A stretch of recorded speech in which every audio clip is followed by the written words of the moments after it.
Last year I gave 3 teams I thought could seriously improve the following season. I'll grade those teams based on how they improved and then give 3 new teams for the upcoming season. If you want to just see my new predictions, go to this point of the video. After making the playoffs without their best player for the entire season, the New Orleans Pelicans gave me high hopes for 2023. With CJ McCollum getting the summer to blend with their unit while also getting their all-star power forward back, I thought the Pels could be around the range of a 5th to 7th seed. During the first half of the season, New Orleans looked spectacular, as they were consistently one of the higher seeded teams. Their position at the top of the Western Conference began to falter once their star player Zion Williamson hurt his hamstring. The injury he received on January 2nd would leave him sidelined for the rest of the season. As time passed, the absence of Zion was felt, and the team would end their season losing in a play-in game. The Pelicans had an excellent beginning to the year, but their decline from the 3rd seed to getting eliminated sooner than the year before has been giving them a 6 out of 10. While it was a rough end for them, maybe luck will swing their way in 2024. After they made a trade they were ridiculed for, the Sacramento Kings would go on to miss the playoffs in 2022. Luckily for them, they got the 4th pick in the draft, which would eventually be used to draft Keegan Murray. After getting the 4th overall pick with 2 all-star caliber players on the roster, I thought Sacramento could finish around the 7th to 10th seed. While I thought the Kings could be good, I also thought that the West would be extremely close. And while their offense would probably be great, I didn't expect their defense to be at that same level. Even though I thought the Kings could be nice, they impressed me when they finished the season as the 3rd seed, 4 spots higher than the ceiling I thought they had. They matched up with the reigning champions in the postseason, and after a hard-fought 7-game series, the Kings lost in the first round. With the Coach of the Year, Clutch Player of the Year, and All-NBA members on the team, the Sacramento Kings are good and will continue to be next season. The team that improved the most gets a 10 out of 10.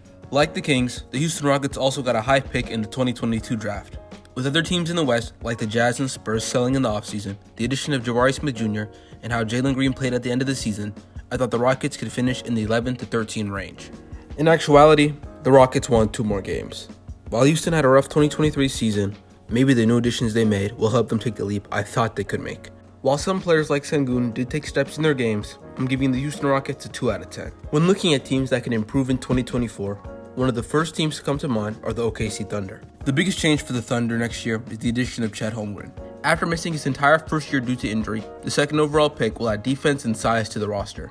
Another rookie playing for the Thunder is Cason Wallace, the guard out of Kentucky that they selected at 10.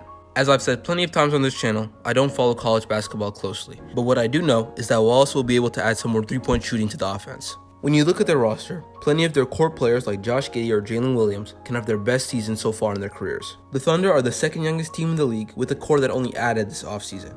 With Chet playing for the team, the addition of a lottery pick, and the return of their young core, I have the Oklahoma City Thunder finishing around the 5 to 7 range. A young team that can also take a big leap next season is the Orlando Magic. The East has become a very top-heavy conference. Plenty of teams like the Nets, Heat, Raptors, Bulls, Knicks, and Hawks can rise or fall this coming season.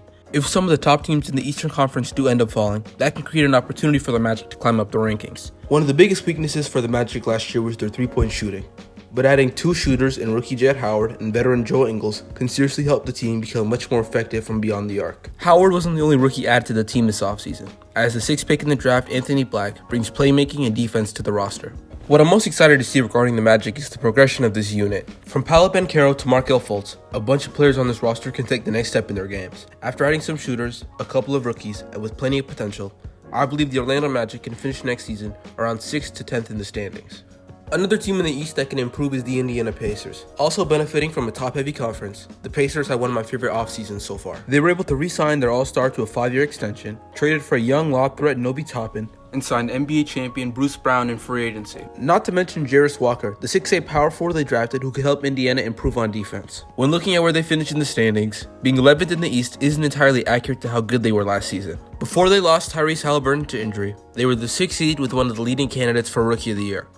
By the time Tyrese came back from his knee and ankle injuries, they went from 6th to 11th. I don't know if they could have kept the 6th seed, but if Halliburton didn't miss that much time, a play-in appearance could have been possible. After the moves they made in the offseason and how they played before Halliburton got injured, Indiana could finish around the range of the 7th to 10th seed. With that being said, there are a bunch of teams that can improve next year. Let me know in the comment section what teams you have in mind. If you want to see how some more takes aged, I asked for hot takes before the season started. If you want to see how accurate they were, click the video on your screen.